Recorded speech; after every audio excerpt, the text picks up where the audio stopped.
네, 안녕하세요. 오늘은 6월 26일이죠.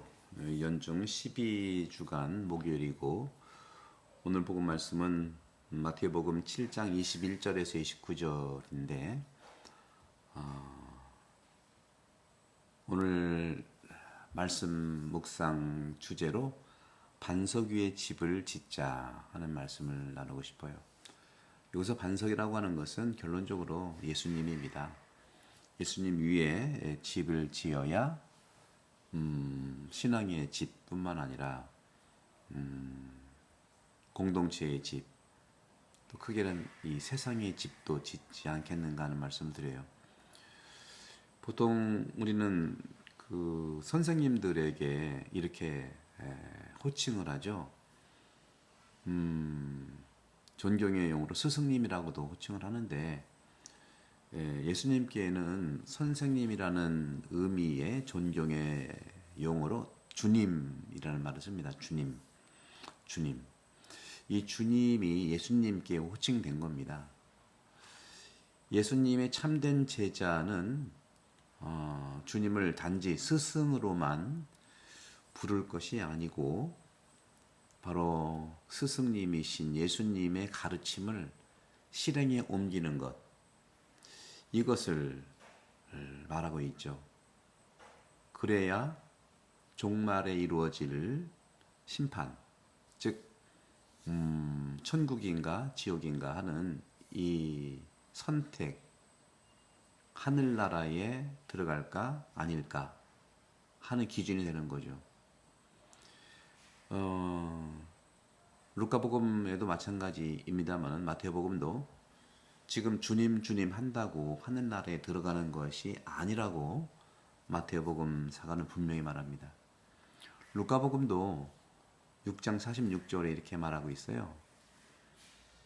같은 마태의 입장을 취하고 있는데, 너희는 어찌하여 나를 주님 하고 부르면서 내가 말하는 것은 실행하지 않느냐 하고 말씀하고 있죠. 그래서인지 모르겠지만 오늘 복음에서 7장 21절에서 마태복음 23절까지는 그렇게 하지 않는 사람들, 다시 말하면 아버지의 뜻을 행하지 않는 사람들, 바꿔서 말하면 오직 아버지의 뜻을 실천, 행하는 사람들만이 천국, 하늘나라에 들어간다고 기대하고 말할 수 있다는 거죠. 다른 편으로는요, 아버지의 뜻을 말로만 하고 주님으로 하고 실행하지 않는 사람들, 그렇게 하지 않는 사람들, 다른 어떤 큰 성과를 거두고 이룬다 하더라도 천국에는 들어가지 못한다는 겁니다. 마태복음은요, 예수님의 이 말씀을 구조적으로 들음과 또는 실행, 두 가지의 이제 구조죠. 들음과 실행. 동전의 양면, 들었으면 실행하는 거고 실행하면 듣는다는 거죠. 7장 24절에서 27절의 말씀, 그 들음과 실행의 이런 구조, 이것을 폭풍에 대비해서 짓는 집으로 설명을 합니다. 집이 설계와 시공이 잘 이루어져야 되잖아요. 저도 작년 1년 동안 우리 본당 성전 완성을 위해서 성전 하나 아름답게 지어 있었고, 20년 동안 부속 건물이 이제 가건물로 해서 임시적으로 한 20년을 거의 살았는데, 첫 해 23년도에는 제가 시드니에서 와서 태안 본당을 배워야 되니까 열심히 배우고 아무것도 하지 않았습니다. 배워야 되니까. 그 다음에 작년에 24년도에는 백성의 집을 지어야 되니까 말씀 위에 지어야 된다고 하잖아요. 그래서 성당 지을 때는 사실은 많은 교우들이 그 성전 건축 재정을 위해서 많이 이제 애를 썼죠.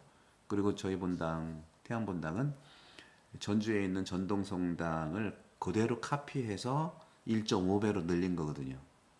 또 그리고 전주 전동성당은 성당 입구에 들어가면 즉시 입당이 돼요. 성전 즉시 들어가는데 우리 성당은 입구에 로비를 만들었죠. 공간. 그래서 1.5배를 크기와 로비도 만들어서 무척 큽니다. 오시면. 그래서 그 성전을 건립할 때는 재정비 것이 얼마나 필요할지 이해가 가요. 그런데 20여 년 동안 성전 안에서 기도하면서도 부속 건물, 소위 저는 이제 요셉관이라고 그랬고요. 요셉관에는 지금 1층에 사제관, 1층에 수녀원, 소송당, 화장실, 성물방 이렇게 있었고, 지하에는 교육관이 있었고, 3층에 2층이죠. 보통 총 3층 건물인데 사제관이 있는 건데 엘리베이터가 없었어요. 그래서 엘리베이터를 지금 건설 중에 있죠. 그래서 이 요셉관을 리모델링을 했고요. 두 가지 관점만 했습니다. 방음과 방열. 그렇게 주대했고 이제 20년 됐기 때문에 이제 필요한 부분들을 좀 더 보완을 하고요. 그리고 제 3동인 마리아관은 사무실, 집무실, 장애인 화장실 포함한 외부 화장실, 그다음에 성물방, 그리고 친교 공간. 그 지하에는 창고와 다목적실. 이렇게 해서 아래 60평, 위에 60평, 120평 정도를 지금 항상 진행 중에 있죠. 저는 그래서 이 제3동을 위해서, 그리고 리모델링을 위해서, 이 요셉관을 위해서 건축위원들을 선별해서 주님께서 불러주셔서 1년 내내 상의하고 또 계획하고 회의했어요. 교구 심의를 받고, 그래서 올해 3월에 시공을 해서 지금 60% 이상이 완성이 됐고, 앞으로 완공이 되려면 한 8월 달까지는 가야 되지 않겠는가 하는 거. 9월에 이제 완성이 되고, 그래서 이런 기초를 짓기 위해서 저는 먼저 오늘 복음 말씀처럼 어떤 폭풍위에도 어떤 갈등에도 기초가 튼튼한 건물을 지어야겠다는 것이 바로 이 말씀을 들음과 실행이에요. 말씀을 듣는 대로, 복음 말씀대로 실행할 수 있도록 그 기준을 세워서 건축위원과 상의하고, 건축위원들은 작년 1년 내내 하고, 중요한 부분이 올해 이제 몇 번 말씀을 좀 드리고, 자세한 내용들은요 우리 상임위원회하고 제가 결정을 합니다. 왜? 충분히 상의했기 때문에 오늘 복음 말씀과 실행의 차원에서 말씀을 드리는 것이죠.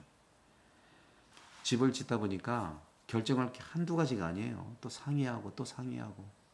그러나 저는 말씀을 들음과 그 실행을 기준으로 해서 교회 공동체의 성전 완성을 위해서 한다는 말씀을 분명히 드리고, 끝으로 먼저 주님은요 모래 위에 집을 짓는 어리석은 자가 되지 말라고 합니다. 어떤 걸까요?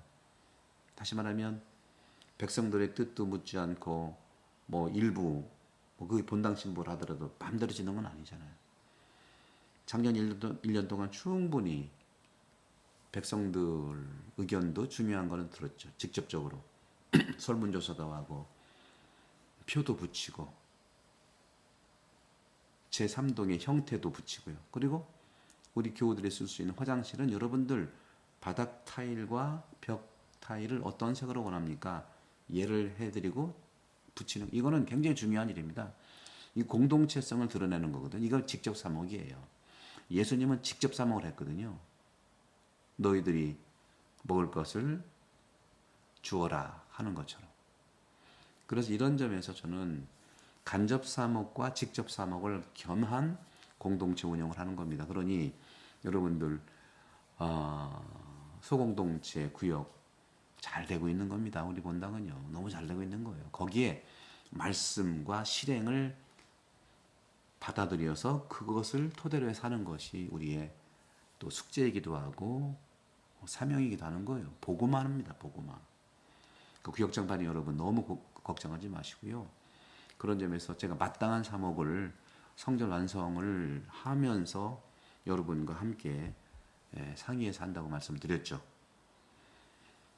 모래 위에 집을 짓는 어리석은 자가 되지 말라고 주님은 말씀하시고, 견고한 기초를 제공하는 집, 곧 반석 위에, 즉 복음 위에, 말씀 위에 집을 짓는 슬기로운 자가 될 것을 초대하신 겁니다. 이러한 기초가 없는 사람들은 모래 위에 집을 짓는 것처럼 무너져 내리는 붕괴를 겪게 될 거라는 거죠. 이것의 반석이란 무엇일까요? 바로 예수님입니다. 예수님은 누구일까요? 말씀입니다. 말씀은 바로 복음이죠. 반석은 예수님, 말씀, 복음을 얘기하는 것. 그 위에 건물을 짓는 거죠. 주님은 이렇게 그리스도 반석 위에 집을 지을 것을 우리 모두에게 안내하시고 초대합니다. 물론 모래 하나하나는 부분적으로 단단해요. 하지만 전체적으로 견고하지 못해요. 진리도 마찬가지입니다. 말씀도 마찬가지예요. 부분적 진리는 부분적으로 제한된 지평에서만 좋은 거예요. 좋을 수 있어요. 신앙 진리의 충만은 그리스도 전체 안에서, 말씀 전체 안에서 있는 거죠. 그리스도와 그분의 가르침 위에 삶을 세우고 그분과 함께 일치하는 사람은 반석 위에 인생을 짓고 성당을 쌓고 그 확신과 함께 기도할 수 있다는 것이죠. 주님, 제가 당신께 피신하니 다시는 수치를 당하지 않게 하소서. 시편 31편 2절입니다. 성부와 성자와 성령께서는 여러분 모두를 강복합니다. 감사합니다.